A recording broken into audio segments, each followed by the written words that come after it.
حضرت خود علیہ السلام کی قوم کو اللہ تعالیٰ نے مضبوط اور قوی اجسام سے نوازا تھا۔ سخت اور بلند و بالا پہاڑوں کو تراش کر خوبصورت محلات تعمیر کرنے میں ان کا ثانی نہیں تھا۔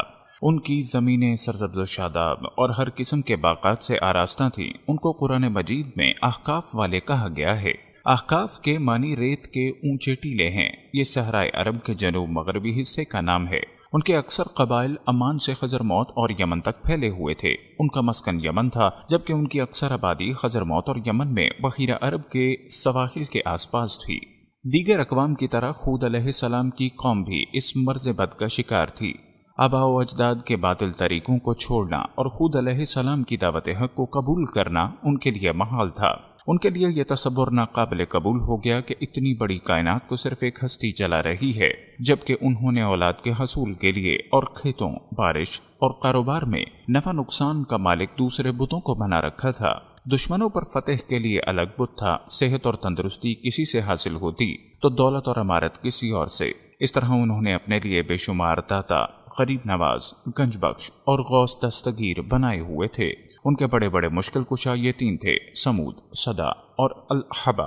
بالآخر ان بتوں کی پوجا اور آباء و اجداد کی اندھی تقلید ان کے خوفناک انجام کا سبب بنی، اور یہ دستیگاران ان کی کوئی مدد نہ کر سکے۔ ارشاد باری تعالیٰ ہے: پس قرب الہی کے حصول کے لیے انہوں نے اللہ کے سوا جس کو اپنا معبود بنا رکھا تھا، انہوں نے ان کی مدد کیوں نہ کی، بلکہ وہ تو ان سے کھو گئے، بلکہ دراصل یہ ان کا محض جھوٹ اور بالکل بہتان تھا۔ سورہ الاحقاف آیت نمبر 28۔ حضرت خود علیہ السلام نے بتوں کی پجاری قوم کو ہر طرح کے دلائل اور براہین سے توحید کی دعوت دی اور انہیں ایک اللہ پروردگار کی عبادت پر یکسو کرنے کی کوشش کی، مگر بتوں کی پوجا میں غرق آباء و اجداد کے رسوم اور رواج کی تقلید میں اندھی قوم نے طرح طرح کے دلائل دیکھنے سننے کے باوجود آپ کو جواب دیا: اے خود، تو ہمارے پاس کوئی دلیل تو لایا نہیں، اور ہم صرف تمہارے کہنے پر اپنے معبودوں کو چھوڑنے والے نہیں، اور نہ ہم تجھ پر ایمان لانے والے ہیں، بلکہ ہم تو یہی کہتے ہیں کہ ہمارے کسی معبود نے تجھ پر آسیب لگا دیا ہے۔ سورہ ہود آیت نمبر 53۔ جب دلائل اور براخین سے حق واضح کر دیا گیا، تبلیغ کا حق پورا ہو گیا، کفار کا کفر، شرک اور ظلم و عناد تمام حدود پھیلا گیا، تو سنت اللہ کے پورے ہونے کا وقت آ گیا۔ اللہ تعالیٰ نے فرمایا: ہم نے ان پر تیز اور تند مسلسل چلنے والی ہوا ایک پیغام منحوس دن میں بھیج دی، جو لوگوں کو اٹھا اٹھا کر دے پٹکتی تھی، گویا کہ وہ جڑ سے کٹے ہوئے کھجور کے تنے تھے۔ پس کیسی رہی میری سزا اور میرا ڈرانا۔ سورہ القمر آیت نمبر 19 اور 20۔ اس طرح اللہ تعالیٰ نے اس سرکش، مغرور، بد دماغ اور مشرک قوم کو باد سرسر سے تباہ و برباد کر دیا۔ یہ یکایک تند و تیز، یخ بستہ اور شور مچاتی ہوئی ہوا تھی، جو ان پر مسلسل 7 راتیں اور 8 دن چلتی رہی۔ یہ ہوا ان کافروں کو ان کے مضبوط قلعوں اور محلات سے اٹھاتی اور زمین پر پٹک دیتی، جس سے ان کے سر دھڑ سے جدا ہو جاتے اور وہ لمبے تڑنگے کھجور کے تنوں کی طرح زمین پر گر پڑتے۔ حضرت خود علیہ السلام کے قصے سے داعیان توحید و رسالت کو یہ درس ملتا ہے کہ انہیں اس مقدس فرض کی ادائیگی میں ہمیشہ نرم خو اور شیریں بیاں ہونا چاہیے۔ تلخیوں کا جواب خندہ پیشانی سے دینا چاہیے۔ بے خودہ گوئی اور استہزاء کا جواب اخلاق اور آداب سے دینا چاہیے، تاکہ دعوت حق منکرین کے دلوں میں پیوست ہو جائے۔ نیز اس مشن کو بے لوث ہو کر ادا کرنا چاہیے، جیسا کہ حضرت خود علیہ السلام نے قوم کو مخاطب کر کے فرمایا: اے میری قوم، میں تم سے اس کی کوئی اجرت نہیں مانگتا، میرا اجر اس کے ذمے ہے جس نے مجھے پیدا کیا ہے۔ کیا پھر تم عقل سے کام نہیں لیتے؟ سورہ ہود آیت نمبر 51۔ آپ کے اس اسلوب خطاب سے یہ بھی درس ملتا ہے کہ جنہیں دعوت حق دی جائے انہیں اچھے ناموں سے پکارا جائے، تاکہ انہیں رغبت ہو، جیسا کہ حضرت خود علیہ السلام نے کافر و مشرک قوم کو بھی میری قوم کہہ کر مخاطب کیا۔ حضرت خود علیہ السلام کے قصے سے میانہ روی اور اعتدال کا درس ملتا ہے۔ اللہ تعالیٰ نے آپ کی قوم کو پھلوں سے لدے باغات، جاری چشموں اور لہلہاتی کھیتوں سے نوازا تھا، انہیں مضبوط اور قوی بنایا تھا اور بلند قامت عطا کیے تھے۔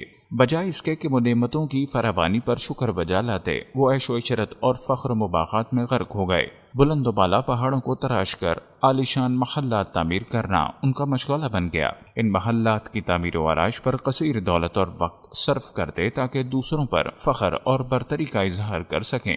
وہ یہ سارے کام اظہار تفکر اور محض کھیل کود کے لیے کرتے۔ ان محلات میں رہائش رکھنا ان کا قطعاً مقصد نہ تھا۔ حضرت ہود علیہ السلام نے قوم کو وقت اور وسائل کے اس بے جا ضیاع سے منع کیا۔ انہیں ایسا کرنے سے سختی سے منع کیا جس کا مقصد دین و دنیا کے منافع سے خالی تھا، لہٰذا انہیں اس بیکار اور محض ابس خام سے روکتے ہوئے فرمایا، کیا تم ایک ایسے ٹیلے پر بطور کھیل تماشا یادگار عمارت بنا رہے ہو اور بڑی صنعت والے مضبوط محل تعمیر کر رہے ہو، گویا کہ تم ہمیشہ یہیں رہو گے؟ سورہ شعراء آیت نمبر 128 اور 129۔ آپ کی اس نصیحت میں موجودہ دور کے عمراء کے لیے بھی درس عبرت موجود ہے، جو وسیع و عریض محلات پر کروڑوں روپے خرچ کر رہے ہیں، جبکہ اس کا مقصد صرف دولت مندی کا اظہار ہوتا ہے، جبکہ ان کے پہلو میں لاکھوں انسان دو وقت کی روٹی اور سر چھپانے کے لیے چند گز کے مکان کے لیے دستے التجا بلند کیے ہوئے ہیں۔ ایسے لوگوں کو رحمت دو عالم کے اس فرمان کو ہمیشہ یاد رکھنا چاہیے۔ آپ نے فرمایا، اسراف اور تکبر سے بچتے ہوئے جو چاہو کھاؤ، پیو، پہنو اور صدقہ کرو۔ حضرت ہود علیہ السلام کے اسوہ حسنہ سے ہر دائی اور ہر مومن کو جرت ایمانی کا درس ملتا ہے، جبکہ وہ امر بالمعروف اور نہی عن المنکر کا فریضہ ادا کر رہا ہو۔ حضرت ہود علیہ السلام نے قوم کو دعوت توحید دی، ان کے معبودان باطلہ کی بے وقتی اور بے حیثیتی کو واضح کیا، نیز انہیں اسراف سے روکا تو قوم کہنے لگی، تمہارا دماغ معوف ہو گیا ہے، ہمارے بزرگوں کی گستاخی کرنے پر تمہارا دماغ چل گیا ہے، ہمیں لگتا ہے کہ تو ہمارے کسی دیوتا کی زیر عتاب ہو گیا ہے۔ اس پر ہود علیہ السلام نے کمال جرت ایمانی کا مظاہرہ کرتے ہوئے ان کے تمام دیوتاؤں سے بیزاری اور برات کا اظہار کیا اور انہیں ان کے دیوتاؤں سمیت چیلنج دے دیا۔ آپ نے فرمایا، میں اللہ کو گواہ بناتا ہوں اور تم بھی گواہ رہو کہ میں اللہ کے سوا ان سب سے بیزار ہوں جنہیں تم شریک بنا رہے ہو۔ اچھا تم سب مل کر میرے حق میں بدی کر لو اور مجھے بالکل مہلت نہ دو۔ سورہ ہود آیت نمبر 54-55۔ اس طرح آپ نے کفار و مشرکین کو لاجواب کر دیا۔ آپ کی اس جرت کا سبب بھی قرآن مجید نے بیان فرمایا تاکہ تا قیامت آنے والے داعیان حق اسی صفت کو اپنا میدان دعوت وار شاد میں اتریں۔ آپ نے فرمایا، میرا بھروسہ صرف اللہ پر ہے جو میرا اور تم سب کا پروردگار ہے۔ سورہ ہود آیت نمبر 56۔ لہٰذا جو بھی داعی اللہ تعالیٰ پر بھروسہ کرتا ہے، اللہ تعالیٰ اس کے خوف کو امن اور کمزوری کو قوت و طاقت میں بدل دیتا ہے۔ تاریخ انسانی کے مطالعے سے یہ بات بالکل عیاں ہے کہ جب کسی معاشرے میں ظلم، سرکشی، فتنہ فساد، قتل و غارت گری، کفر و شرک اور دیگر معاصی پھیل جائے، شکر گزاری کی بجائے ناشکری عام ہو جاتی ہے، تو پھر ایسے معاشرے اور ملک عذاب الہی کا شکار ہو جاتے ہیں۔ متکبر اور جابر قومیں مٹ جاتی ہیں اور ناز و نام میں تاد عیش دینے والی بستیاں ختم ہو جاتی ہیں۔ اس طرح گناہ نہ صرف انسانی جسم و عقل کے لیے نقصان دہ ثابت ہوتے ہیں بلکہ اجتماعی نظام حیات کے لیے بھی مہلک ثابت ہوتے ہیں۔ لیکن اگر قومیں توبہ و استغفار کے ذریعے سے اپنے گناہوں سے رجوع کر لیں، اپنے رب کی شکر گزار بن جائیں، تو پروردگار عالم نہ صرف ان کی نعمتوں میں اضافہ فرما دیتا ہے بلکہ ان قوموں کو طویل عرصے تک نعمتوں سے مستفید ہونے کا موقع دیتا ہے۔ حضرت ہود علیہ السلام بھی اپنی قوم کو اسی حقیقت سے روشناس کراتے ہوئے فرماتے ہیں، اے میری قوم کے لوگوں، تم اپنے پالنے والے سے اپنی تقصیروں کی معافی طلب کرو اور اس کی جناب میں توبہ کرو تاکہ وہ برسنے والے بادل تم پر بھیج دے اور تمہاری قوت پر اور قوت بڑھا دے اور تم گنہگار ہو کر روگردانی نہ کرو۔ سورہ ہود آیت نمبر 52۔ توبہ اور استغفار گناہوں کی معافی، رزق میں ترقی اور قرب الہی کے حصول کا اہم ذریعہ ہے۔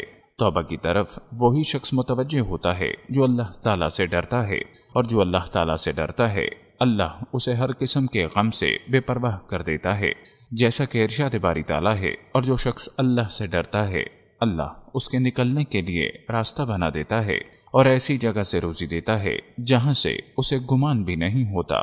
سورۃ طلاق آیت نمبر 2 اور 3۔ میں اللہ کو گواہ بناتا ہوں اور تم بھی گواہ رہو کہ میں اللہ کے سوا ان سب سے بیزار ہوں جنہیں تم شریک بنا رہے ہو۔ اچھا تم سب مل کر میرے حق میں بدی کر لو اور مجھے بالکل مہلت نہ دو۔ سورہ ہود آیت نمبر 54-55۔ اس طرح آپ نے کفار و مشرکین کو لاجواب کر دیا۔ آپ کی اس جرت کا سبب بھی قرآن مجید نے بیان فرمایا تاکہ تا قیامت آنے والے داعیان حق اسی صفت کو اپنا میدان دعوت وار شاد میں اتریں۔ آپ نے فرمایا، میرا بھروسہ صرف اللہ پر ہے جو میرا اور تم سب کا پروردگار ہے۔ سورہ ہود آیت نمبر 56۔ لہٰذا جو بھی داعی اللہ تعالیٰ پر بھروسہ کرتا ہے اللہ تعالیٰ اس کے خوف کو امن اور کمزوری کو قوت و طاقت میں بدل دیتا ہے۔ تاریخ انسانی کے مطالعے سے یہ بات بالکل عیاں ہے کہ جب کسی معاشرے میں ظلم، سرکشی، فتنہ فساد، قتل و غارت گری، کفر و شرک اور دیگر معاصی پھیل جائے، شکر گزاری کی بجائے ناشکری عام ہو جاتی ہے، تو پھر ایسے معاشرے اور ملک عذاب الہی کا شکار ہو جاتے ہیں۔ متکبر اور جابر قومیں مٹ جاتی ہیں اور ناز و نام میں تاد عیش دینے والی بستیاں ختم ہو جاتی ہیں۔ اس طرح گناہ نہ صرف انسانی جسم و عقل کے لیے نقصان دہ ثابت ہوتے ہیں بلکہ اجتماعی نظام حیات کے لیے بھی مہلک ثابت ہوتے ہیں۔ لیکن اگر قومیں توبہ و استغفار کے ذریعے سے اپنے گناہوں سے رجوع کر لیں، اپنے رب کی شکر گزار بن جائیں، تو پروردگار عالم نہ صرف ان کی نعمتوں میں اضافہ فرما دیتا ہے بلکہ ان قوموں کو طویل عرصے تک نعمتوں سے مستفید ہونے کا موقع دیتا ہے۔ حضرت خود علیہ السلام بھی اپنی قوم کو اسی حقیقت سے روشناس کراتے ہوئے فرماتے ہیں، اے میری قوم کے لوگوں، تم اپنے پالنے والے سے اپنی تقصیروں کی معافی طلب کرو اور اس کی جناب میں توبہ کرو تاکہ وہ برسنے والے بادل تم پر بھیج دے اور تمہاری قوت پر اور قوت بڑھا دے اور تم گنہگار ہو کر روگردانی نہ کرو۔ سورہ ہود آیت نمبر 52۔ توبہ اور استغفار گناہوں کی معافی، رزق میں ترقی اور قرب الہی کے حصول کا اہم ذریعہ ہے۔ توبہ کی طرف وہی شخص متوجہ ہوتا ہے جو اللہ تعالیٰ سے ڈرتا ہے، اور جو اللہ تعالیٰ سے ڈرتا ہے اللہ اسے ہر قسم کے غم سے بے پرواہ کر دیتا ہے، جیسا کہ ارشاد باری تعالیٰ ہے، اور جو شخص اللہ سے ڈرتا ہے اللہ اس کے نکلنے کے لیے راستہ بنا دیتا ہے اور ایسی جگہ سے روزی دیتا ہے جہاں سے اسے گمان بھی نہیں ہوتا۔ سورۃ طلاق آیت نمبر 2 اور 3۔ والے بادل تم پر بھیج دے اور تمہاری قوت پر اور قوت بڑھا دے اور تم گنہگار ہو کر روگردانی نہ کرو۔ سورہ ہود آیت نمبر 52۔ توبہ اور استغفار گناہوں کی معافی، رزق میں ترقی اور قرب الہی کے حصول کا اہم ذریعہ ہے۔ توبہ کی طرف وہی شخص متوجہ ہوتا ہے جو اللہ تعالیٰ سے ڈرتا ہے، اور جو اللہ تعالیٰ سے ڈرتا ہے اللہ اسے ہر قسم کے غم سے بے پرواہ کر دیتا ہے، جیسا کہ ارشاد باری تعالیٰ ہے، اور جو شخص اللہ سے ڈرتا ہے اللہ اس کے نکلنے کے لیے راستہ بنا دیتا ہے اور ایسی جگہ سے روزی دیتا ہے جہاں سے اسے گمان بھی نہیں ہوتا۔ سورۃ طلاق آیت نمبر 2 اور 3۔